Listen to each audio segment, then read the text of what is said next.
বন্ধুরা দেখতে পাচ্ছেন হাঁসগুলো আসছে। এখন এই হাঁসটাকে ধরতে কিন্তু কষ্ট হচ্ছে, তারপরে চেষ্টা চালিয়ে যাচ্ছি। ইতিমধ্যে হাঁসটা ধরা হলো। ধরার পরে হাঁসটা ধরে রাখছি, এই যে দেখেন।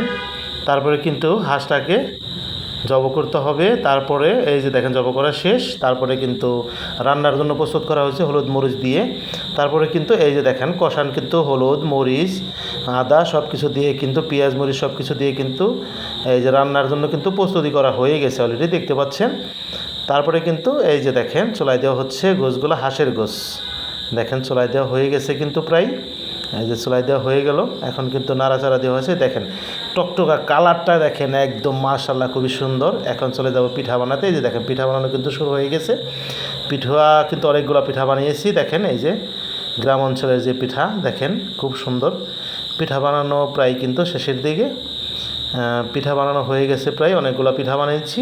দেখতে বন্ধুরা, হাড় ভাঙ্গা পরিশ্রমের পর নিজ হাতে হাঁস ধরে জব করে বানিয়ে রান্না করে অবশেষে কিন্তু সেই হাঁসের গোস্ত দিয়ে পিঠা খাচ্ছে। এই যে দেখেন হাঁসের গোস্ত দিয়ে পিঠা খাচ্ছে অবশেষে।